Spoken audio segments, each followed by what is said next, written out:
আল্লাহ তাআলা বলেন, ওয়া'বুদু রাব্বাকা হাত্তা ইয়াতিয়াকাল ইয়াকিন। মৃত্যু পর্যন্ত আমি আল্লাহ তাআলার ইবাদত করব। তার মানে বোঝা গেল যে আল্লাহ পাঠাইলেন ইবাদতের জন্য। কতদিন ইবাদত? মৃত্যু পর্যন্ত। তার মানে মৃত্যু আসবে। তার মানে কি? মৃত্যু আসবে। এখন কথা হলো, মৃত্যু কি সবার জন্য আসবে? আল্লাহ বলেন, কুল্লু নাফসিন যায়িকাতুল মাউত। আল্লাহ বলে, হ্যাঁ, যার হায়াত আছে তার মৃত্যু অনিবার্য, তাকে মৃত্যুবরণ করতে হবে। এখন আপনি যদি বলেন যে আমি মৃত্যুর ভয়ে, মৃত্যু থেকে বাঁচবার জন্য যদি কোথাও গিয়ে পালিয়ে যাই, তাহলে কি আমি বাঁচতে পারবো? আল্লাহ তাআলা বলেন, আইনামা তাকুনু ইউদরিকুমুল মাউত ওয়ালাউ কুনতুম ফি বুরুজিম মুশাইয়াদা। আল্লাহ বলেন, তুমি যদি মৃত্যু থেকে বাঁচবার জন্য লোহার একটা ঘর বানায়া, লোহার একটা জায়গা বানায়া সেখানেও যদি পলায়ন করো, তারপরেও মৃত্যুর হাত থেকে কোনোভাবে বাঁচতে পারবে না।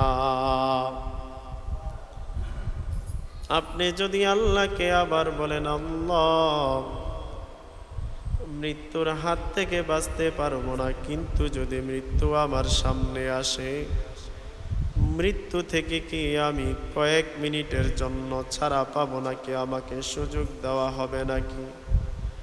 আল্লাহ তাআলা জানায়া দেয়, ইযা জাআ আজালুহুম লা ইস্তাখিরুনা সাআতাও ওয়া লা ইস্তাকদিমুন।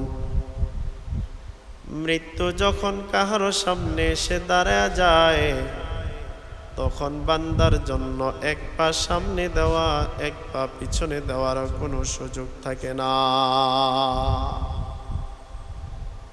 তাহলে এই কয়েকটা কোরআনের আয়াত থেকে আমরা বুঝলাম যে মৃত্যু মানুষের আসবে, আর যখন আসবে তখন আর সারাসারি নাই। তবে যদি মৃত্যুটা ভালো মানুষের জন্য আসে, তো তার জন্য এটা একটা সুসংবাদ, তুহফাতুল মুমিনিল মাউত। কারণ মৃত্যু নেককারদের জন্য হাদিয়া, উপহার। আর যদি বদকারদের জন্য আসে, তো তার জন্য এটা আযাব হয়ে দাঁড়ায়। মুসনাদে আহমদ ১৮,৫৫৭ নম্বর হাদিস। এই হাদিসটি বর্ণনা করেন বারা ইবনে আযিব রাদিয়াল্লাহু তাআলা। তিনি বলেন, খরজনা মা রাসূলিল্লাহি সাল্লাল্লাহু আলাইহি ওয়াসাল্লাম ফি জানাজাতি রাজুলিন মিন আনসার। সাহাবী বলেন, আমরা রাসূল সাল্লাল্লাহু আলাইহি ওয়াসাল্লামের সাথে একজন আনসারী সাহাবীর জানাজার জন্য বের হলাম। আনসারী সাহাবীর বাড়িতে যাওয়ার আগে তার কবরস্থানে তার কবর করা হয়।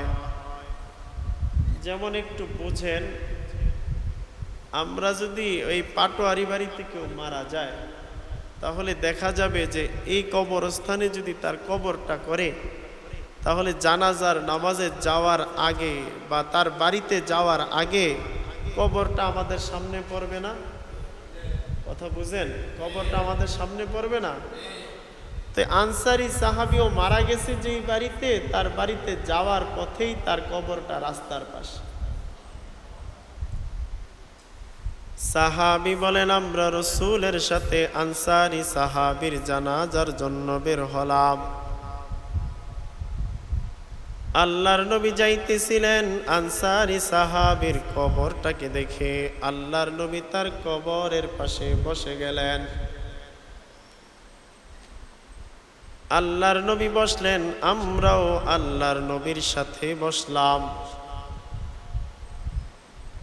আল্লাহর নবী বসে তখন হাতের মধ্যে ফি ইয়াদিহি উদ, হাতে একটা লাঠি নিলেন, ইয়ানকুতুবিহি ফিল আরদি, আর ওই লাঠি দ্বারা জমিনের মধ্যে আঁকা আঁকি করতেছেন। আমরা আল্লাহর নবীর সামনে এতটা নীরবতার সাথে বসলাম যে আমাদের মাথার উপরে যদি একটা পাখিও বসে, সে এতটা নীরবে বসলাম, পাখি বুঝবে না যে মানুষের উপরে বসলাম নাকি একটা পাথরের উপরে বসলাম। আল্লাহর নবী অনেকক্ষণ যাবৎ নিচের দিকে তাকিয়ে আছেন। আমরা সাহাবীরা মনে মনে চিন্তা করি, কি ব্যাপার, আল্লাহর নবী কেন মাথা উপরের দিকে উঠায় না? অনেক সময় অতিবাহিত হওয়ার পর ফারাফা রাসাহু, আল্লাহর নবী মাথা উপরের দিকে উঠাইলেন। মাথা উঠাইয়া আমাদেরকে ডাক দিয়া আর কবরের দিকে হাত দ্বারা ইশারা করে বললেন, এ সাহাবায়ে কেরাম, ইস্তাঈযু বিল্লাহি মিন আযাবিল কবরি মাররাতাইন আও সালাসা। আল্লাহর নবী বললেন, এ সাহাবায়ে কেরাম, আপনারা কবরে আল্লাহর আযাবকে ভয় করেন। এই কথাটা আল্লাহর নবী 2 বার অথবা 3 বার বললেন। এই কথা বলার পর আল্লাহর নবী ডাক দিয়া বললেন, আল্লাহর নবী কেনই বা বললেন সাহাবায়ে কেরাম আপনারা কবরের আযাবকে ভয় করেন? এর কারণ হলো কবর আমাদেরকে প্রতিদিন ডেকে ডেকে বলতে থাকে, আনা বাইতুল ওয়াহদা, আনা বাইতুত তুরাব, আনা বাইতুল হুফরা, আনা বাইতুল গুফরা। আমি একাকিত্বের ঘর, আমি পোকামাকড়ের ঘর, আমি ভয়ঙ্কর আযাবের ঘর। আমার ভিতরে আসার আগে কিন্তু তোমরা আমল নামা নিয়ে আইসো। এজন্য আল্লাহর নবী বললেন যে তোমরা কবরের আযাবকে অনেক বড় ভয়ঙ্কর। তারপরে আল্লাহর নবী বলেন, ইদা জাআ আজালুহুম, যখন কাহারো মৃত্যু এসে যায়, কাহারো সামনে যখন মালাকুল মাউত এসে দাঁড়ায় যায়, তখন ওই বান্দা বাঁচবার মতো আর কোনো সুযোগ থাকে না। আল্লাহ তাআলার রাসূল বলেন যে মৃত্যু যদি আসে আর কোনো সুযোগ থাকে দুনিয়ায় থাকবার। কবরকে আপনারা ভয় করেন, কবরের আযাবের ব্যাপারে ভয় করেন। কবর একাকিত্বের ঘর, এখানে থাকবার মতো কোনো সুযোগ নাই। এই কথা আল্লাহর নবী বললে সাহাবায়ে কেরামদের ভিতরে ভয় ঢুকে যায় যে আল্লাহ তাআলার আযাবকে ভয় করেন। সাহাবায়ে কেরামরা স্তব্ধ হয়ে আরো চুপ করে বসে যায় যে আল্লাহর নবী বললেন যে আল্লাহ তাআলার সামনে দাঁড়াতে হবে, কবরের আযাবকে ভয় করতে হবে। চুপ করে যখন সাহাবায়ে কেরামরা বসলেন, তখন আল্লাহর নবী সাহাবায়ে কেরামদেরকে আবার বলতে শুরু করলেন,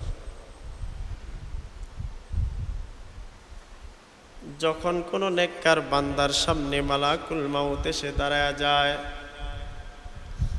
যখন কোনো বান্দা দুনিয়া থেকে বিদায় নেওয়ার সময় হয়,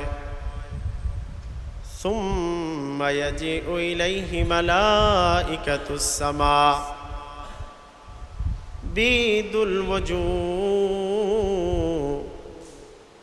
যখন কোনো বান্দা দুনিয়া থেকে বিদায় নেওয়ার সময় হয়, তখন তার সামনে আসমান থেকে একদল ফেরেশতা এসে হাজির হয়। আল্লাহর নবী বলেন, ওই বান্দার সামনে যেই ফেরেশতারা হাজির হয়, তারা ওই বান্দার চোখের দৃষ্টির শেষ সীমানা পর্যন্ত ফেরেশতারা সারিবদ্ধ হয়ে তার 2 পাশে দাঁড়ায় যায়। দাঁড়ানোর পর সুম্মা ইয়াজিউ ইলাইহি মালাকুল মাউত, তার সামনে তখন মালাকুল মাউত এসে তার মাথার শিয়রে বসে, তার মাথার শিয়রে বসে মালাকুল মাউত তখন ডেকে ডেকে বলতে থাকে, ইয়া আইয়াতুহান নাফসুল হামিদা উখরুজি ইলা রব্বি রাদিন আনকা গায়রি গাদাবিন। এ নেককার বান্দা, এ নেককার আত্মা, এ প্রশংসিত আত্মা, তুমি তোমার রবের দিকে বের হও, যে রব আজকে তোমার উপরে সন্তুষ্ট। এই কথা বললে ওই বান্দার রূহটা তখন তার ভিতর থেকে বের হয়ে আসে। এমন ভাবে বের হয় যে ওই বান্দা বুঝতেও পারে না যে তার ভিতর থেকে কখনটা রূহ তার বের হয়ে আসে। জান্নাতি ফেরেশতারা যে দুই পাশে সারিবদ্ধ হয়ে দাঁড়িয়েছে, তাদের কাছে দুইটা জিনিস থাকে। এক নম্বরে হলো কাফনুম বিন কাফনিল জান্নাহ, দুই নম্বরে হানুতুম মিন হানুতিল জান্নাহ। এক নম্বরে জান্নাতি ফেরেশতাদের কাছে জান্নাতের একটা কাফনের কাপড় থাকে। কাফনের কাপড়টা মালাকুল মাউতের সামনে ধরে আর বলতে থাকে, ও মালাকুল মাউত, এই নেককার বান্দার আত্মাটা আপনি আমাদের এই কাফনের মধ্যে দিয়ে দেন। সুবহানাল্লাহ। জান্নাতি ফেরেশতারা কাফনের কাপড়ের মধ্যে তার রূহটা নিয়া হানুতুম মিন হানুতিল জান্নাহ, জান্নাতি সুগরান ওই কাফনের কাপড়ের মধ্যে মেখে নেয়। ইয়াসআদুনা বিহা ইলাস সামা, আত্মা বহনকারী ফেরেশতারা তখন আত্মা নিয়া আসমানের দিকে রওনা হয়। সারিবদ্ধ ফেরেশতারা তখন ওই আত্মাকে আহলান আর সাহলান জানায় আর জিজ্ঞেস করতে থাকে, এটা কার আত্মা? আত্মা বহনকারী ফেরেশতারা বলে, তোমরা কেমন করে বুঝলা যে এই কাফনের কাপড়ের ভিতরে আত্মা আছে? তখন তারা বলতে থাকে, এই আত্মা থেকে এতটা সুগন্ধি বের হয়, যে সুগন্ধি, এত সুন্দর সুগন্ধি আমরা আর কখনো পূর্বে পাই নাই। সুবহানাল্লাহ। ফেরেশতারা আত্মা নিয়ে আসমানের দিকে রওনা হয়। আসমানের ফেরেশতারা বলে, এটা কার আত্মা? বলে, ফুলানুন ইবনে ফুলান, এটা কুয়াচাঁদপুরের অমুকের ছেলে, অমুকের আত্মা। তখন তারাও এই আত্মাকে আহলান আর সাহলান জানায়। আত্মা বহনকারী ফেরেশতারা প্রথম আসমানে গিয়ে বলে, ওয়াফতাহু বাবান মিনাস সামা। আসমানের ফেরেশতাকে ডেকে বলে, আসমানের ফেরেশতা, আসমানের দরজা খুলে দাও। আসমানের দরজা খুলে দিলে প্রথম আসমান ভেদ করে দ্বিতীয় আসমান ছেদ করে তৃতীয় আসমান অতিক্রম করে চতুর্থ আসমান পাড়ি দিয়ে এভাবে 7 আসমান যাওয়ার পর আল্লাহ তাআলা ডেকে ডেকে ফেরেশতাদেরকে বলতে থাকে, এই ফেরেশতার দল, আমার বান্দার এই আত্মা নিয়ে আর আসতে হবে না। উকতুব কিতাবা আবদি ফি ইল্লিয়িন, 7 আসমানের উপরে ইল্লিয়িন নামক একটা জায়গা আছে। ওই জায়গার মধ্যে আমার বান্দার আমল নামাগুলো লিখে দাও। বান্দার আমল নামাগুলো তখন 7 আসমানের উপরে ইল্লিয়িন নামক জায়গায় লিখে দেওয়া হয়। ফেরেশতাদের কাছে রূহটা থেকে যায়, বাকি থাকে তার দেহ। দেহটাকে আমরা জমিনের মধ্যে বড়ি পাতার গরম জলে গোসল দিয়া 3 টুকরা সাদা কাপড় পরায়া 4 তাকবীরে জানাজার নামাজ পড়ায়া ওই বান্দার দেহটাকে কবরের দিকে নিয়ে যায়। কবরের মধ্যে শোয়ানোর পর আল্লাহ তাআলা অনুমতি দেয়, ও ফেরেশতার দল, আমার বান্দার এই আত্মাটা তার দেহের ভিতরে ঢুকায়া দাও। বান্দার আত্মাটা তার দেহের ভিতরে ঢুকায়া দেওয়ার পর সুম্মা ইয়াজিউ ইলাইহি মালাকান, তার কাছে 2 জন ফেরেশতা আসে। সুম্মা ইউজলিসু বিহা, ওই বান্দাকে শোয়া থেকে বসায়া দেয়। এবার ফেরেশতারা প্রশ্ন করতে থাকে, মার রব্বুকা? ওই নেককার বান্দা চিল্লা চিল্লা জবাব দেয়, রব্বি আল্লাহ। জোরে জোরে চিল্লা বলেন আমাদের রব কে? আরো জোরে বলেন আমাদের রব কে? আল্লাহ তাআলা বলে ইন্নাল্লাযীনা ক্বালু রাব্বুনাল্লাহ, নিশ্চয়ই যারা বলে আল্লাহ আমার রব, সুম্মা ইসতাকামু ফালা খাউফুন আলাইহিম ওয়ালা হুম ইয়াহজানুন, নিশ্চয়ই যারা বলে আমি আল্লাহ তাদের রব, তাদের কোনো চিন্তাও নাই, তাদের কোনো ভাবনাও নাই। সুবহানাল্লাহ। নেককার বান্দা বলে আল্লাহ আমার রব, ফেরেশতারা তখন প্রশ্ন করে ওয়ামান হাদার রাজুলুল্লাযী বুইসা ফীকুম, এই যে লোকটা আপনার সামনে দেখা যায় বলেন তো এই লোকটাকে? ওই বান্দা তখন বলতে থাকে হাদান নাবিয়্যু সাল্লাল্লাহু আলাইহি ওয়াসাল্লাম, এটা হলো আমার নবী মুহাম্মাদুর রাসূলুল্লাহ সাল্লাল্লাহু আলাইহি ওয়াসাল্লাম। ফেরেশতারা তখন প্রশ্ন করে ওয়ামা দীনুকা, আপনার ধর্ম কি? ওই বান্দা তখন বলতে থাকে দীনি আল ইসলাম, আমার ধর্ম হলো ইসলাম। আল্লাহ তাআলা তখন ডেকে বলে এ ফেরেশতার দল, আমার বান্দাকে আর কোনো প্রশ্ন করতে হবে না। কদ সাদাকা আবদি, আমার বান্দা সত্য বলেছে, আমি আমার বান্দার কথাকে সত্যায়ন করে নিলাম। এত অস্তে সুবহানাল্লাহ কইলেন। আল্লাহ তাআলা এবার ফেরেশতাদেরকে ডেকে বলতে থাকে ফেরেশতার দল, আলবিসু লাহু মিনাল জান্নাহ, আমার এই বান্দার গায়ের মধ্যে জান্নাতি পোশাক পরায়া দাও। ওয়া আফরিশু লাহু মিনাল জান্নাহ, আমার এই বান্দার কবরের মধ্যে জান্নাতি বিছানা বিছায়া দাও। ওয়াফতাহু লাহু বাবান মিনাল জান্নাহ, আমার এই বান্দার কবরের মধ্যে জান্নাতি দরজাগুলো খুলে দাও।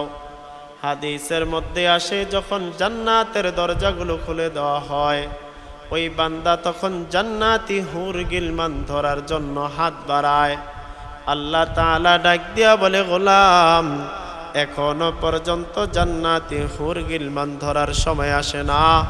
নামকা ইয়াউমাল উরুস, যেভাবে নতুন কেউ বিয়া করার পর বাসর ঘরে তার বিবিকে নিয়ে ঘুমায়, ফজরের আজান হলে তার বিবি তাকে ডেকে দেয়, অন্য কেউ ডাকে না। ঠিক তেমনি করে তুমিও কবরের মধ্যে ঘুমাও, আমি আল্লাহ তাআলা নিজে তোমাকে কিয়ামতের দিন কবর থেকে ডেকে তুলব। সুবহানাল্লাহ।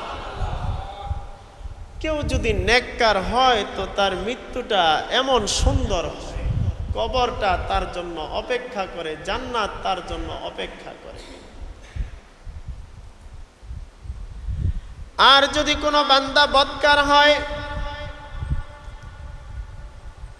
সে যখন দুনিয়া থেকে বিদায় নিয়ে অন্ধকার কবরের দিকে রওনা হয়,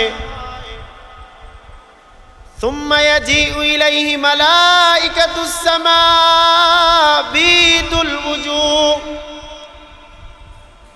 আসমান থেকে তার নিকট একদল ফেরেশতা এসে হাজির হয়, আর তার পাশেও দুই কাতারে সারিবদ্ধ হয়ে দাঁড়া যায়। প্রত্যেকটা ফেরেশতার চেহারা হয় বড় ভয়ঙ্কর, কালো আর কালো। ওই বান্দা ফেরেশতাদের চেহারা দেখলে ভয়ে থরথর করে কাঁপতে শুরু করে।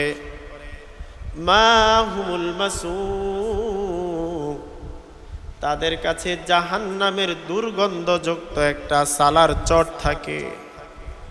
সুম্মা ইয়াজিউ ইলাইহি মালাইকাতুল মাউত, তার কাছে তখন মালাকুল মাউত আসে। মালাকুল মাউত এসে তার মাথার নিকট বসে, মাথার নিকট বসে বসে এবার ডাকতে থাকে, ইয়া আইয়াতুহান নাফসুল খবিসা উখরুজি ইলা রাব্বিন আনকা গদাবিন, হে পাপিষ্ট আত্মা, এমন রবের দিকে বের হও যে রব আজকে তোমার উপরে বড় গোসা রাগান্বিত হয়ে আছে, এমন রবের দিকে বের হও। আত্মা তখন বের হতে চায় না। মালাকুল মাউত তার হাতটা তার গলার ভিতর দিয়ে ঢুকা দেয়। হাদিসের মধ্যে আসছে প্রত্যেকটা পশমের গোড়ায় গোড়ায় যদি কাঁটা দিয়ে আঘাত করলে যেভাবে যেমন ব্যথা অনুভব হবে, ওই বান্দার আত্মাটা ধরে টান মারলে ওই বান্দার প্রত্যেকটা পশমের গোড়ায় গোড়ায় এমনভাবে ব্যথা করতে শুরু করে। ওই বান্দা তখন হাউমাউ করে চিল্লায়। আত্মাটা বের করার পর মালাকুল মাউত তার কাছে আত্মা রাখতে চায় না। ওই জাহান্নামের ফেরেশতারা ডাক দিয়া বলে, তার দুর্গন্ধ আর সহ্য করা যায় না, তার আত্মাটা জাহান্নামের এই দুর্গন্ধযুক্ত বস্তার ভিতরে ঢুকা দাও। ওই বান্দার আত্মাটা দুর্গন্ধযুক্ত বস্তার ভিতরে ঢুকায়া ইয়াসআদুনা বিহা ইলাস সামা, ফেরেশতারা আসমানের দিকে রওনা হয়। আসমানের দিকে রওনা হলে আসমানের ফেরেশতারা ডেকে ডেকে বলতে থাকে, এ আত্মা বহনকারী ফেরেশতারা, এটা কার আত্মা? এটার দুর্গন্ধ আর সহ্য করা যায় না, এটাকে আসমান থেকে অতি তাড়াতাড়ি দূরে সরায়া দাও। তখন ফেরেশতারা বলতে থাকে, ওটা উমকের ছেলে উমকের আত্মা। আসমানের ফেরেশতারা বলে, এটাকে আসমান থেকে দূরে সরাও, দুর্গন্ধ সহ্য করা যায় না। আল্লাহ তাআলা ডেকে বলে, ফেরেশতার দল, এই বান্দার আত্মা নিয়ে আর আসমানের দিকে আসতে হবে না। উক্তুব কিতাবা ফি সিজ্জিন, জমিনের নিচে সিজ্জিন নামক একটা জায়গা আছে, ওই সিজ্জিন নামক জায়গার মধ্যে তার আমল নামাগুলো লিখে দাও। ওই বান্দার আমল নামাগুলো সিজ্জিন নামক জায়গার মধ্যে লিখে দেওয়া হয়। আর তার আত্মাটা ফেরেশতাদের কাছে থাকে। আমরা তার বডিটাকে গোসল দিয়া জানাজার নামাজ পড়ায়া কবরের মধ্যে শোয়া দেই। আল্লাহ তাআলা হুকুম দেয়, তার আত্মাটা তার দেহের ভিতরে ঢুকায় দাও। তার আত্মাটা তার দেহের ভিতরে ঢুকায় দিলে সুম্মা ইয়াজিউ ইলাইহি মালাকান, তার কাছে দুইজন ফেরেশতা আসে। সুম্মা ইউজলিসু বিহা, তাকে শোয়া থেকে বসায়া দেয়। বসায়া দেওয়ার পর এবার ফেরেশতারা প্রশ্ন করতে থাকে, মার রব্বুকা, তোমার রব কে? ওই বান্দা তখন চিল্লায়া বলে, হা হা লা আদরি, আমার রবকে আমি জানি না। তখন ফেরেশতারা বলতে থাকে, মান হাদার রাজুলুল্লাযী বুইসা ফীকুম, এই যে লোকটা দাঁড়িয়ে আছে তাকে চিনো, সে কে? ওই বান্দা তখন চিল্লায়া বলে, হা হা লা আদরি, আমি কিছুই জানি না। ফেরেশতারা বলে, ওয়ামা দীনুকা, তোমার ধর্ম কি? পাপিষ্ট লোক বলতে থাকে, হা হা লা আদরি, আমি কিছুই জানি না। ফেরেশতারা বলে, কেন, তোমার কাছে কি কোনো সংবাদ যায় নাই? ওই বান্দা তখন বলে, হ্যাঁ আমার কাছে গিয়েছিল, কিন্তু আমি কাযাবা, আমি সবগুলাকে মিথ্যা বলে দূরে সরাইয়া দিছি। আল্লাহ তাআলা ডেকে বলবে, এ ফেরেশতারা, আমার বান্দাকে আর কোনো প্রশ্ন করবা না, এই পাপিষ্ট আত্মাকে প্রশ্ন করার কোনো প্রয়োজন নাই। কাযাবা আবদি, অবশ্যই আমার বান্দা মিথ্যা বলেছে, তাকে আর কোনো প্রশ্ন করবা না। আল্লাহ তাআলা তখন ফেরেশতাদেরকে ডেকে বলতে থাকে, আফরিশু লাহু মিনান নার, এই বান্দার কবরের মধ্যে জাহান্নামের বিছানা বিছায়া দাও। ওয়া আলবিসু লাহু মিনান নার, তার গায়ের মধ্যে জান্নাতি পোশাক পরায়া দাও। ওয়াফতাহু লাহু বাবান মিনান নার, তার কবরের মধ্যে জাহান্নামের দরজা খুলে দাও। জাহান্নামের দরজা খুলে দেওয়া হবে। জাহান্নামের আলো, জাহান্নামের বাতাস, জাহান্নামের আগুনের লেলিশিকা তার কবরের ভিতরে ঢুকতে থাকবে। ওই বান্দা তখন নিচের দিকে তাকায় দেখবে যে বিছানা থেকেও আগুন, উপরের দিকে তাকাইবে দেখবে উপরেও আগুন, ডানে তাকাইলেও দেখবে আগুন, বামে তাকাইলেও দেখবে আগুন। ওই বান্দা জাহান্নামের আগুনের মধ্যে কবরের মধ্যে পতিত হয়ে যাবে। এই জন্য এখনো পর্যন্ত সময় আছে, তওবা করে নেন। জিন্দিগিতে সুদ খেয়েছেন তো এবার তওবা করেন। জিন্দিগিতে ঘুষ খেয়েছেন তো এবার তওবা করেন। জিন্দিগিতে নামাজ ছেড়েছেন তো তওবা করেন। জিন্দিগি ভর নাফরমানি করেছেন তো তওবা করেন। কারণ যদি নাফরমান হয়ে মৃত্যুবরণ করেন তাহলে কবরে যাওয়ার সাথে সাথে এমন আযাব শুরু হয়ে যাবে। কেউ কি এমন ভয়ঙ্কর মৃত্যু সহ্য করে নিতে পারবেন? আরো জোরে বলেন, পারবেন? এজন্য বদকার হইয়া না মইরা নেককার হইয়া মরা দরকার। দুনিয়াতে হারাম না খায়া হালাল খায়া বাইচা থাকা দরকার। ভালো জিনিস আপনি যাদেরকে আইনা খাওয়াইতেছেন হারাম টাকা দিয়া, একটু চিন্তা করে দেখেন যে আপনার যদি আজকে মৃত্যু হয়ে যায়, কালকে ওই লোকগুলা আপনার পাশে দাঁড়াবে না, কেউ আপনার পাশে গিয়ে দাঁড়াবে না। এজন্য টাকার অহংকারী ছেড়ে দেন, এজন্য ক্ষমতার অহংকারী ছেড়ে দেন, এজন্য আপনার দেহের যে শক্তি প্রয়োগ করেন এটা ছেড়ে দেন।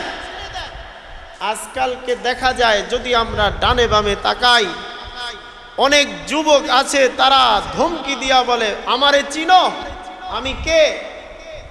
এই যে ধমকি দেয় আমাকে চিনো, আমি কে? তোমার মতো কত যুবক হসপিটালের বিছানার মধ্যে শায়িত। এক যুবক এক আল্লাহওয়ালা বুজুর্গরে যায় ধমকি দিতেছে, তুমি আমারে চিনো, আমি কে? ওই আল্লাহওয়ালা বুজুর্গ বলে, তোমারে চিনবার আর কি আছে? তুমি তো নুতফা থেকে আসছো, তো তুমি নাপাক। যেই নাপাক জিনিসের নাম মানুষ মুখেও নিতে চায় না, তুমি তো এতটা নাপাক দিয়া আল্লাহ তাআলা তোমারে বানাইছে, নাপাক পানি দিয়া সৃষ্টি।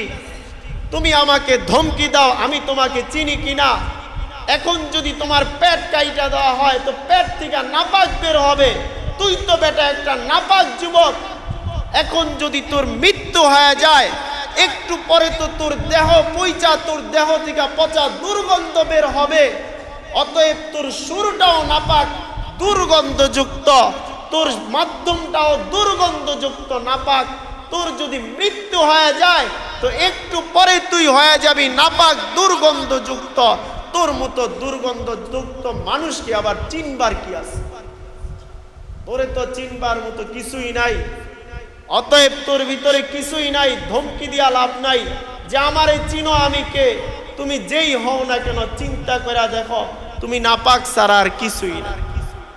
অতএব এই নাপাক বদন নিয়া, নাপাক শরীর নিয়া, জন্মটা যেখান থেকে নাপাক, শরীরটা যেখান থেকে নাপাক, মৃত্যুর পরে যেখানে মৃত্যুর পরে দুর্গন্ধ ছড়াবে, পেট কাইটা দিলে দুর্গন্ধ ছড়াবে, জন্মের সময় যেটা দিয়ে আল্লাহ তোমারে বানাইছে ওইটা থেকেও দুর্গন্ধ ছড়ায়। এই দুর্গন্ধযুক্ত বদন নিয়া, দুর্গন্ধযুক্ত শক্তি নিয়া, দুর্গন্ধযুক্ত দুনিয়া নিয়া অহংকার করবার মতো কিছুই নাই। ছেড়া দাও, ছাইরা দাও। মৃত্যুর কথা স্মরণ করো। আমি যদি বদকার হইয়া মরা যাই তো কি হালত হবে? আমি যদি নেককার হইয়া মরি তো আমার সাথে কবর কি ব্যবহার করবে? এটা নিয়ে একটু ভাবো। আকসিরু যিকরা হাদিমিল লাযযাতিল মাউত। আরে দুনিয়ায় তো কেউ থাকবার জন্য আসে নাই। ফেরাউনও তো অহংকার করছে, নম্রতা তো অহংকার করছে, কারুনও তো অহংকার করছে, থাকবার পারে নাই, চলে যাইতে হইছে। আল্লাহর রাসূল মুহাম্মদুর রাসূলুল্লাহ দুনিয়ায় আসছে, বিনয়ী জিন্দেগি কাটাইছে, থাকবার পারে নাই, চলে যাইতে হইছে। যত মূসা বলেন, ঈসা বলেন, ইউসুফ নবী বলেন, ইয়াকুব নবী বলেন, যত নবী বলেন, সব নবীরা আল্লাহ মানছে, তারাও থাকবার পারে নাই, চলে যাইতে হইছে। অতএব অহংকার কইরাও টিকবার পারে নাই, আল্লাহর গোলামি কইরাও থাকবার পারে নাই। তুমি আর আমিও অহংকার কইরা যেহেতু থাকবার পারবো না, তো অহংকার ছেড়া দাও, আল্লাহ তাআলার গোলামিওয়ালা জিন্দেগি ধরো। সব ছাড়েন, অহংকারী ছাড়েন, মৃত্যুর কথা স্মরণ করেন বেশি বেশি করে। আকসিরু যিকরা হাদিমিল লাযযাতিল মাউত। বেশি বেশি করে মৃত্যুর কথা স্মরণ করেন, আল্লাহ তাআলার গোলামি করেন। তো গোলামি করবেন তো করবেন, তো আপনার জন্য বিশাল বড় এক ফায়দা। কি এমন ফায়দা? আরে যারা আল্লাহর কুদরতি পায়ে সিজদা দেয়, আকরাবু মা ইয়াকুনুল আবদু মির রাব্বিহি ফাহুয়া সাজিদ, তারা তো আল্লাহ তাআলার নৈকট্য বান্দা হয়ে যায়। যারা আল্লাহ তাআলার জিকির করে, তো তারা তো আল্লাহ তাআলার মুহাব্বতের বান্দা হয়ে যায়। যারা হকের উপরে চলে তারা তো আল্লাহ তাআলার মুহাব্বতের বান্দা হয়ে যায়। তো যারা এইভাবে চলে, রসুল বলে তুহফাতুল মুমিনিল মাউত, তুমি যখন নেকের উপরে চলো, সততার উপরে চলো, আল্লাহর গোলামিওয়ালা জিন্দেগি করো, তো জানা নাও তোমার জন্য মৃত্যুটা হলো একটা উপহার। যেমন দুনিয়াতে কেউ কোনো একটা উপহার পাইলে বড় খুশি হয়ে যায়, আনন্দিত হয়ে যায়, তার মুখ থেকে হাসি ফুটে, তো কেউ যদি নেক আমল কইরা দুনিয়া থেকে বিদায় নেয়, তো মালাকুল মাউত তার সামনে আসলে তার মুখ দিয়া তখন হাসি আসতে থাকে। সুবহানাল্লাহ। অতএব আল্লাহ তাআলার গোলামিওয়ালা জিন্দেগি দরকার, আছে না নাই? আরো জোরে বলেন, আছে না নাই? আছে। বদকারী জিন্দেগি ছাড়া দেন, এটার ভিতরে লাভ নাই।